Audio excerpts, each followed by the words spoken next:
E agora? Rui Castro. Rui Castro tomou posse na Academia Brasileira de Letras no dia 3 de março de 2023, ocupando um lugar que ele cabe. Afinal de contas, 70 livros, 70 livros? Não Se- sei, se 40, 50, se contar os livros que eu ajudei a editar, né, como 15 livros de Nelson Rodrigues, e outros livros que eu editei, né, que eu organizei e tudo, que leva a dar meu nome como organizador, deve dar uns 60, na verdade.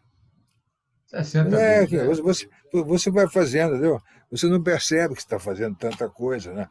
Teve é um um ano aí, universo. eu não sei que ano foi, talvez 97 ou 98 por aí, que eu falei para a Heloísa, olha, esse vai ser um ano sabático, não vou fazer, não vou escrever, não vou publicar nada.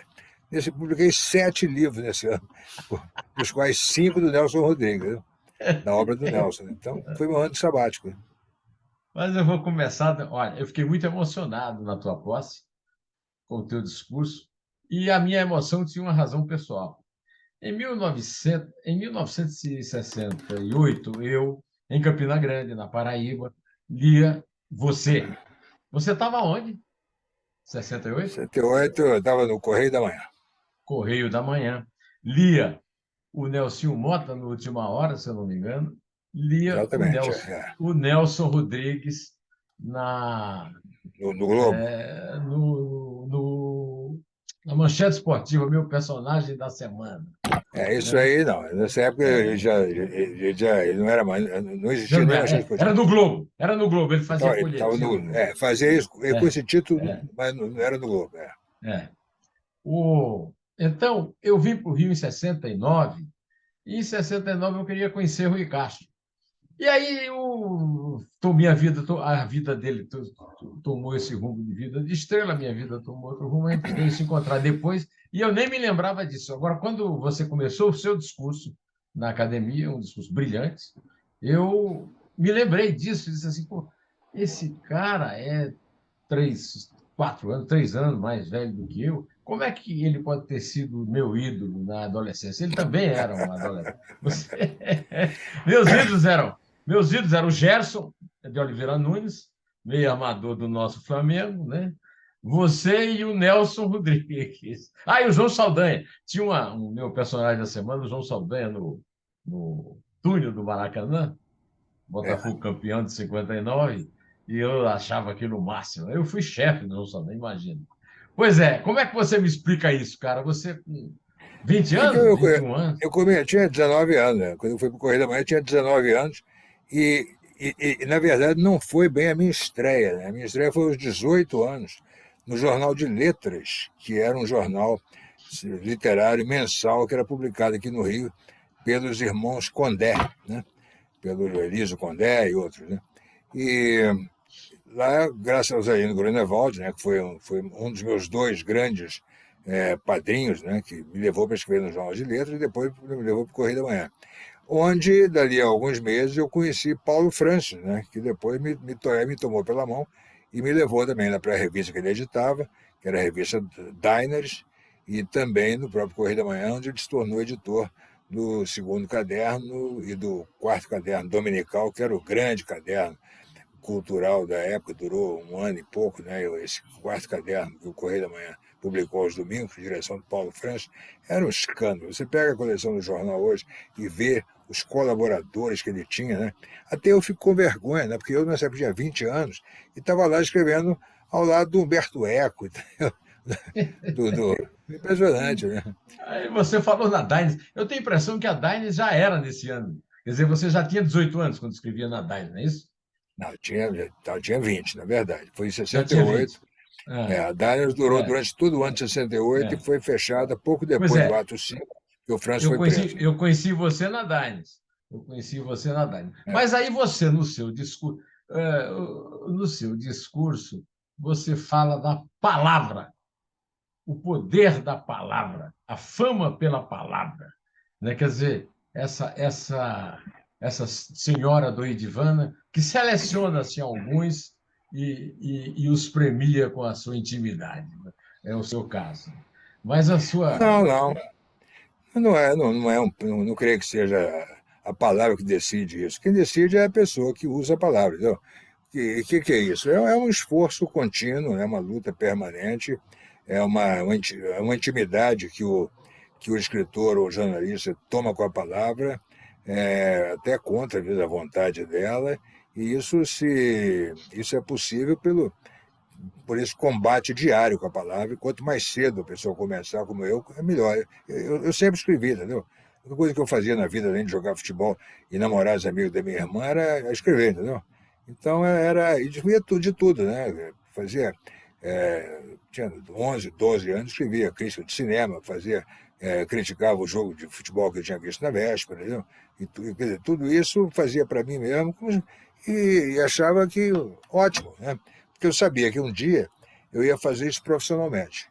E isso começou, de fato, aos 19 anos, e desde então eu nunca mais escrevi uma linha que não fosse para sair, ou amanhã, ou depois da manhã, ou semana que vem, ou mês que vem, ou até no ano que vem, mas era sempre um texto com um objetivo definido, ou um artigo de jornal, ou de revista, ou um livro, ou coisa parecida. Você nunca vai encontrar nas minhas gavetas um original inédito. Não existe. Daí chegou a 60 livros, né? Eu estive também na cerimônia de entrega do Prêmio Machado de Assis para o Rui Castro, quando ele fez, ele teve uma lembrança também emocionante, que ele cobriu a posse do maior escritor brasileiro, do maior romancista brasileiro do século XX, João Guimarães Rosa, que uma semana depois morreu de um infarto, depois de ter Dois adiado. dias depois. 2 dias 2 dias depois, depois. né? E a descrição, eu tenho uma veneração imensa pelo Guimarães Rosa. Fui lá a Cordesburgo ver a loja do seu Rosa, mas a grande descrição que me marcou foi aí na academia, vendo a descrição. Eu nunca nem tinha imaginado que Guimarães Rosa fosse aquele gigante que você descreve no seu discurso. Ele não era apenas um gigante das letras, né? Era um gigante físico, mas o coração traiu, né? Eu vi o Guimarães Rosa algumas vezes fora da academia, porque ele morava aqui em Copacabana, eu moro no Leblon, mas eu estava sempre por Copacabana, e uma ou duas vezes eu vi ele saindo de um edifício, né, certamente onde ele morava, na rua Francisco Otaviano, e entrando num carro que estava esperando por ele na calçada ou do outro lado da rua, coisa parecida. E ele sempre saía, era por acaso, né? Eu nem morava por ali, mas por acaso passei e vi, sabia que ele era o Guimarães Rosa. E ele abraçado a um livro enorme, né? Que devia ser um livro de mapas, né? Porque ele trabalhava na mapoteca do Itamaraty, e ele sempre abraçado aquele livraço, aquela coisa gigantesca, e tomando o carro, né? E aí eu me lembrava da frase do Nelson Rodrigues sobre ele, sobre o Guimarães Rosa. Ele dizia que o Guimarães Rosa, todo dia, ao acordar, depois de tomar banho, abria o armário e se vestia de Guimarães Rosa, né? Ele vestia uma pose de Guimarães Rosa. Então, e saía, e aí dizia o Nelson, ninguém mais Guimarães Rosa do que o Guimarães Rosa. Mas, na verdade, o Guimarães Rosa não existe, é uma pose que aquele sujeito faz para ser o Guimarães Rosa, né? E realmente era engraçado, porque, como eu contei, o Rosa era um homem muito alto, né? Muito alto, muito imponente, muito aprumado, né? E andava pela rua como se estivesse flutuando. Foi, aliás, o que aconteceu quando ele terminou o discurso de posse dele na academia. Ele saiu pelo salão cumprimentando. Ele não esperou ser cumprimentado, ele saiu já cumprimentando as pessoas, não queria saber quem era. Passou na frente dele, ele estendia a mão e apertava a mão da pessoa. Apertou, inclusive, a minha. E ele parecia que estava a 1,5 metro do chão, tal estado de embevecimento dele e gratidão por estar ali, né? Quer dizer, quem viu aquela cena acha normal ele ter morrido 2 dias depois, né? Do coração, como ele temia que acontecesse, ele temia não sobreviver à posse. Ele falou isso várias vezes, inclusive com o Raimundo Magalhães Júnior, com quem eu trabalhava nessa época, lá na Manchete, e, e ele, de fato, morreu, mas porque ficou muito emocionado realmente com a posse dele. Qual é o grande escritor da tua vida? Qual é o cara que você queria ser quando crescesse? Eu admirei muita gente, mas muita gente mesmo, né? E durante no meu tempo de amador, né, antes de começar a trabalhar, mesmo depois também, Eu parodiava algumas pessoas, né? Eu cansei de parodiar o Nelson, parodiei muito Carlos Heitor Coni e parodiei Paulo Francis, né? Entre os brasileiros, né? E entre os americanos e outras línguas, parodia Dorothy Parker, Robert Bentley, né? Aqueles grandes humoristas americanos dos anos 20 e 30, né? Que eu descobri muito cedo. Eu também era louco pela maneira dele de escrever. Aí você vai, eu acho isso muito positivo, né? Você passar algum tempo se imaginando na pele ou dentro da cabeça de alguém que você admira, né? E você, o fato de tentar escrever sobre ele, na verdade é uma ilusão da sua parte, porque o que você está fazendo é copiando os maneirismos, né, os clichês dele. Né? E no caso do Nelson Rodrigues, por exemplo, é a coisa mais fácil do mundo você escrever um texto parecido com o Nelson. Né? Assim como é muito fácil você se parecer com o Carlitos ou com a Carmen Miranda, entendeu? É facílimo, né? Agora, como você não é ele, você não está dentro da cabeça dele, você pode copiar os maneirismos dele, mas um dia ele vai escrever uma coisa que você jamais imaginou que ele fosse escrever. Isso você não pode adivinhar. Agora, o que importa é o seguinte: depois de passar por essa fase de parodiar ou copiar, né, ou se inspirar nesse, naquele, mais aquele outro, a soma disso tudo um dia acaba sendo você.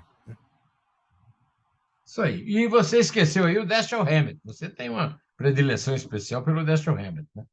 Não, não, até gosto muito Não? mais do Raymond Chandler, na É do verdade. Né? Chandler. O Hammett, o Dashiell Hammett criou primeiro aquele detetive, mas eu acho que o Raymond Chandler fez melhor. Eu tive também aliás, a vida inteira, né? Fui um leitor de Sherlock Holmes, né? Comecei aos 8, 9 anos de idade e não parei até hoje, né? São 66 contos e 4 romances, né? Eu já li cada um deles 10, 30 vezes. Eu sei de cor passagens inteiras, né? Como é E que, como é que se descobriu o biógrafo? pelo fato de sempre gostar de biografia, né? Eu sempre me interessei muito. Veja bem, eu tive uma fase durante os meus primeiros 40 anos de idade em que eu só lia ficção, evidentemente, como todo mundo. Então, eu li toda a ficção que eu pude, né? De brasileira, americana, francesa, é, alemã, russa, né? Naturalmente em outras línguas que não essas, né? Mas, de repente, eu comecei a perceber que a vida real, né, das pessoas me interessava mais do que os personagens, porque depois de ler muita ficção, você descobre, você fica muito familiarizado com a maneira com que esse ou aquele escritor cuida do universo dele. Né? Quer dizer, você lê o Jorge Amado, lê o Faulkner, lê o Hemingway, você já descobre mais ou menos quais são os macetes dele, o próprio Conita, Nelson Rodrigues. Agora, de repente, você é, mergulhando na vida de uma pessoa, as pessoas têm vidas diferentes, né? Então, quer dizer, a biografia acabou ficando mais atraente para mim depois de algum tempo, porque cada biografado, né, uma biografia bem feita que eu lesse, me surpreendia mais do que os livros de ficção que eu ainda estava lendo. Então, aí eu comecei a me dedicar à biografia e, como acontece comigo, né, comecei a me dedicar fanaticamente à leitura de biografia, principalmente dos americanos e dos ingleses, né, e aí, de repente, me vi tendo, até pelo fato de também trabalhar como jornalista, trabalhar com a informação e não com a imaginação, foi uma passagem natural para mim, né, passar a me interessar pela biografia. Conhece?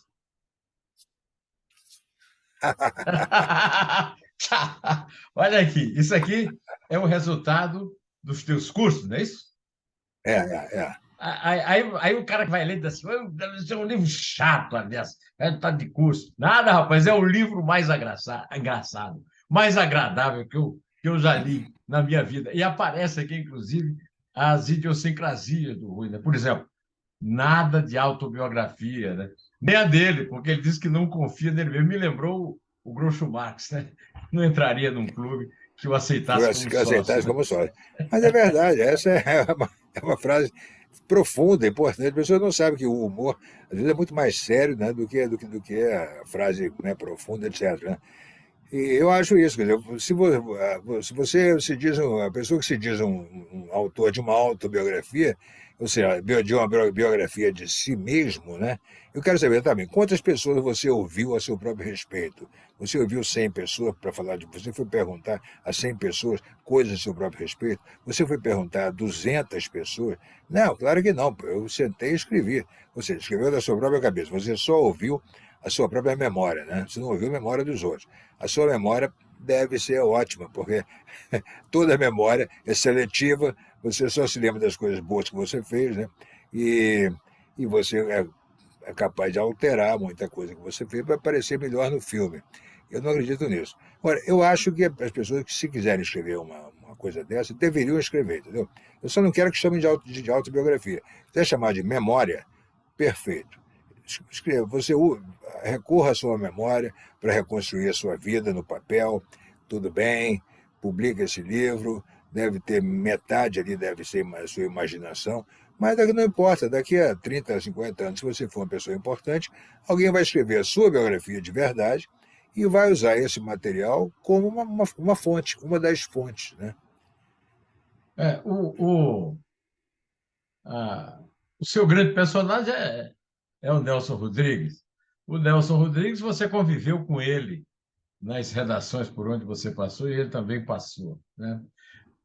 Mas o que me chama a atenção, não apenas no Nelson, mas em todos os seus biografados, é que hoje as pessoas para escrever uma biografia, elas contratam equipes imensas. Para escrever uma novela, tem uma equipe imensa que escreve. E você assim, eu acho que você cita duas pessoas que o ajudaram em pesquisa. Você se vira sozinho porque você adora entrevistar e tem técnica, né, para isso. Desenvolver uma técnica ao longo do tempo para entrevistar as pessoas, as testemunhas da vida daqueles biografados, não é isso?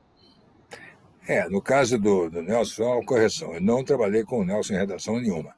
O Nelson eu encontrava na casa do Juscelino Grunewald, onde ele ia muito, e depois em almoços que os amigos dele davam para ele, me levavam junto. Então tive com o Nelson umas 20 vezes, né, nessas circunstâncias. Quem trabalhou com o Nelson em redações durante 12 anos foi a Heloísa, né? E era engraçado, porque eles nunca trocaram uma palavra, né? Às vezes sentavam até à mesa um ao lado do outro, cada qual, o Nelson com seus 2 dedos, e a Heloísa com seus 20 dedos, escrevendo, mas nunca trocaram uma palavra, porque ele não era também uma pessoa tão expansiva, né? Com quem ele não conhecia bem. Agora, com relação à coisa de ter uma equipe, né? Eu digo que para fazer as entrevistas, para apurar as informações e tudo, eu prefiro trabalhar sozinho, porque é a parte mais fascinante, mais gostosa do trabalho. Essa eu não vou dividir com ninguém, entendeu? Porque imagina, né, o privilégio que é você sentar para conversar com uma pessoa que conviveu com o seu personagem, entendeu? Quando eu encontrava pessoas que conviveram com a jovem Carmen Miranda, por exemplo, era super emocionante para mim, entendeu? Quando eu conversava com pessoas que conheceram o Garrincha lá na terra dele, quando ele era garoto, era impressionante. Daí o Nelson, eu próprio já conhecia muita gente que era amiga dele, mas eu tive contatos com pessoas que passaram pela vida do Nelson nos anos 30, nos anos 40, né, que estavam vivas ainda, e era uma coisa. Por exemplo, eu posso citar uma pessoa aqui que é uma história bonita. O Nelson foi namorado da mãe da Anissete Bruno, da avó da Beth Goulart, certo? Ele era casado. E aí conheceu a Nonoca Bruno e se casaram, e passaram a namorar. Tiveram um caso apaixonado. O Nelson se apaixonava por todas as mulheres que ele namorava. Ele foi um eterno apaixonado, né? E ele namorou a Nonoca por um ano, mais ou menos.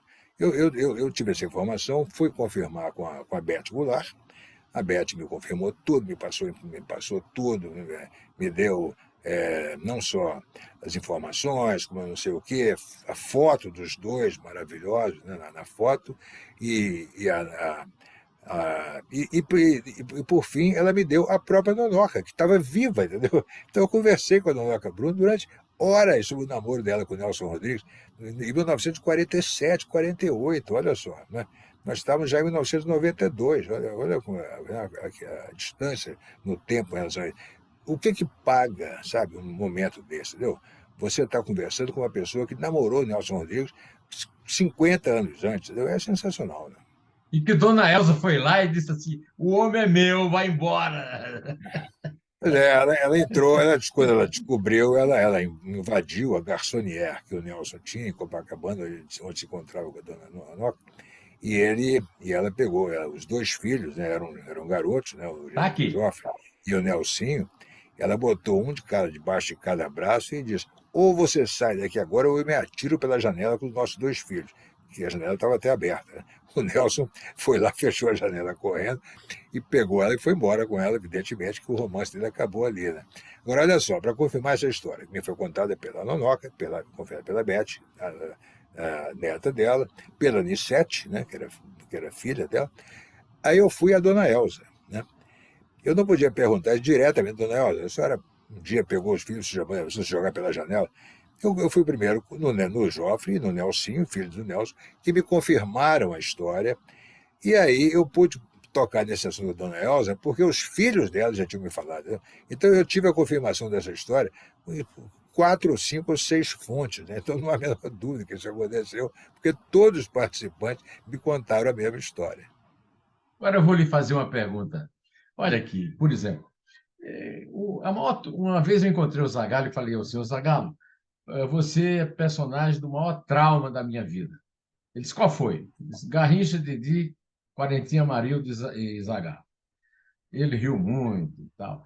Mas a verdade é essa. Agora, você sabe qual é a grande fixação da minha vida? Eu nunca vi o É. Garrincha jogar. Você viu o Garrincha jogar. Ver contra o Flamengo, exatamente. É. Em Você viu 58, meu aquele pai. jogo? O jogo que o Sequim colocou abrindo o discurso dele na academia, 3-0. Não, esse jogo, felizmente, eu não vi. Né? Foi decisão do campeonato de 62. Eu não vi esse jogo. Talvez eu estivesse imaginando o que ia acontecer. Mas eu vi o Garrincha, infelizmente, derrotar o Flamengo algumas vezes, principalmente nessa, que foi a primeira vez que eu fui ao Maracanã, com 10 anos de idade, o Campeonato Carioca de 58. O Botafogo abriu 3-0 no primeiro tempo, e, e o Flamengo, aí quando virou, no segundo tempo, o Flamengo fez 2 gols, quase empatou no final, mas eu vi o Garrincha destruir a defesa do Flamengo em várias vezes nesse jogo, e aquela coisa, né? Você sai do jogo e tudo bem, o Botafogo ganhou, mereceu ganhar, realmente é impossível não admirar esse sujeito, porque ele era um gênio, né? Realmente o Garrincha era um gênio, né? Com a bola no pé, evidentemente. Você já viu a descrição do Gerson, do lance de um desses 3 gols, não? O, o Gerson parado diante dele e o Jordão dizendo, vai para cima, e o Gerson não ia. Aí, aqui ele não passa, aí passou. Aí o Gerson diz assim, aí ele passou. Pois, Mas agora, é, aqui, isso é provocação de botafoguense, o Sequinha, hein? Eu descobri que o Sequinha é botafoguense. ele é, Aquela citação é provocação de botafoguense. mas olha só, eu nem comentei sobre isso com ele, entendeu? Mesmo porque também é o seguinte, ele não tinha muita escolha, porque você tem pouquíssimas imagens do Garrincha. Você só tem 2 imagens do Garrincha. Ele naquele jogo contra o Flamengo, porque o Luiz Carlos Barreto filmou aquela partida para o filme do Joaquim Pedro, Garrincha Alegria do Povo, que saiu alguns meses depois, e você tem umas imagens do Garrincha na Copa de 58 e na Copa de 62. Só. É impressionante como você tinha, não sei se você chegou a ver, nos anos 50, existia um jornal da tela, um jornal de esporte, chamado Esporte na Tela, que Isso eu é não vi. Ao anterior ao Canal 100. Canal 100. Ele era o jornal de futebol, o canal de futebol do Severiano Ribeiro. Ele passava em todos os filmes, né? Você tinha atualidades Atlântida e tinha o esporte na tela. Então, toda a carreira do Garrincha nos anos 50 foi filmada. O futebol naquela época era filmado com filme, com película. Não era gravado com videotape, não, era filme mesmo. Então, isso você teve. O Garrincha filmado toda semana, durante grande parte dos anos 50. Eu me pergunto para onde foi esse material, entendeu? É um tipo de material que pode pegar fogo à toa, né? Quer dizer, muito fácil de destruir. Você, a cada vez que você projeta um filme na máquina, esse filme sofre um desgaste, né? Ele vai ficando mais quebradiço, vai ficando mais isso e aquilo. Então, há uma tendência realmente que esse material desapareça, né? E mesmo porque também na época ninguém não ocorria a ninguém que valia a pena você preservar esse tipo de material, não deixar de destruir, não jogar fora, entendeu? Só que acabava e viajava pelo país inteiro. Quando voltava dali a um ano para o Rio, já devia estar tudo destruído, jogavam fora, né? Então, a possibilidade de imagem do Garrincha terem sobrevivido é muito pequena. Mas ele foi tão filmado que alguma coisa daquela época deve estar em algum lugar. Não? Ô, Rui, tá aqui, tá tudo aqui. Agora, vou lhe contar, hein? O, o, o Rui destruiu dois mitos com esse livro aqui. A história do pergunte, se o Fiola tinha perguntado, tinha combinado com os russos, que foi inventada pelo Ney Nem Bianchi, bem. que eu li muito na Manchete, né? Li muito o Ney Bianchi na Manchete. E, e qual foi? Ah, é a outra história de que ele foi escalado numa reunião do Didi, que é uma história absurda, né? Porque a seleção de 58 era muito disciplinada, não tinha essa de jogador ficar mandando em técnico. Mas essa você não descobriu quem é o autor, não, né? Não, isso aí foi uma. Não, descobri sim, deve ter sido o Sandro Moreira. Né? Certamente foi o Sandro. Porque é uma história muito. Essa história só apareceu, inclusive, um ano depois da Copa de 58, a qual o Santos não foi. Né? Mesmo assim, quer dizer, ele pode ter inventado essa história bastante tempo depois. É uma história que foi muito. Uma história engraçada, foi contada por todo mundo, ninguém desmentia. Né? Tanto que quando eu fui conversar com o Newton Santos, né, já tendo conversado com o Didi, com o Bellini, que eram os outros dois personagens que teriam ido ao treinador Vicente Fiola para impor a escalação do Garrincha. Né? O Didi me desmentiu isso, o Bellini desmentiu, faltava o Newton Santos. Eu fui conversar com o Newton Santos e falei, Newton, essa história que o Garrincha só foi escalado porque vocês foram lá impor a escalação dele ao treinador, é verdade? Ele deu aquele sorriso, aquela coisa, e falou, olha, o Bellini e o Didi desmentiram. Pois é, não teve, não. Essa história nunca aconteceu. Mas por que você vive contando essa história?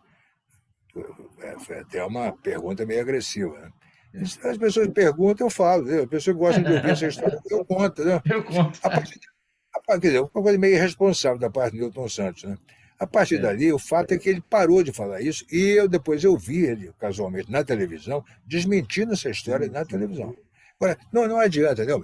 Você passa um ano trabalhando em cima de um fato, você reúne provas para desmentir aquela história, você bota testemunha, você arrasa com essa história e essa história volta, entendeu? Né? Eu não Ela, posso, eu não posso terminar essa conversa, não posso, sem falar de duas histórias maravilhosas desse livro. A primeira história é o Rui sentado na Biblioteca Nacional, senta ao lado dele um cara que tinha sido um milico, que tinha visto um show de Elza Soares antes do discurso do comício da de, Central do de, João Goulart. Né? depois, sim, depois do discurso do Jango no Automóvel Clube. Depois de uma reunião do Jango com os sargentos, sei lá, e lideranças, né, No dia no 30 de Automóvel março de Clube, no 64. dia 30 de março. Né? E agora, essa história é maravilhosa. O cara senta do lado dele e diz assim: eu estava lá, eu assisti o show, um negócio que ele não conseguia confirmar, que a Elza contou, mas ele não conseguia. Aí chega lá o cara. Agora, para mim, a melhor história do livro é a última, o que demonstra a grande sagacidade e a grande sacanagem do autor, né? Que é quando ele termina a pesquisa do livro sobre o Rio modernista, né? E vai Não, tomar o Rio moderno, pelo amor o de Rio Deus. moderno. Né? O Rio nunca foi modernista, nunca precisou ser Não, o modernista, Rio já era moderno. moderno. O Rio já era moderno antes, né? Então ele senta com a Heloísa para tomar um coco Um quiosque. num quiosque.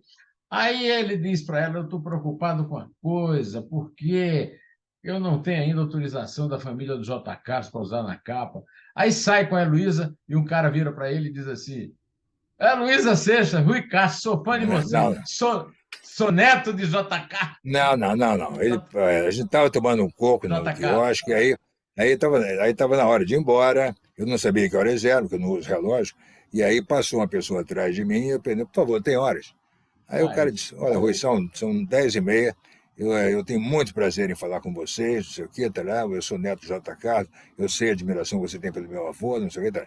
Isso é impressionante porque eu tinha acabado de falar com a Heloísa sobre o J. Carlos. Né? Em um minuto se materializou atrás de nós o neto do J. Carlos, que facilitou toda a minha vida, né? E agora eu vou te contar uma coisa que aconteceu agora há 2 ou 3 semanas. O Zé Carlos, que é o neto do J. Carlos, diz que agora a gente se encontra sempre no calçadão, a gente nos tornamos amigos, né? E, inclusive, eu dei outra ilustração do J. Carlos na capa do meu livro As Vozes da Metrópole, né? A capa linda também, outro desenho de J. Carlos. A única vez na vida que eu repeti o mesmo artista na capa de um livro. Então, somos amigos do Zé Carlos de Brito e Cunha, que é neto e xará do J. Carlos.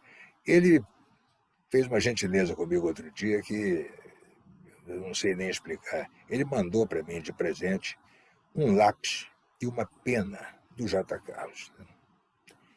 O J. Carlos deixou muita coisa, né? Deixou uma coleção enorme de lápis, de tintas, né? de penas, de canetas, de tudo que ele usava no ofício dele de desenhar.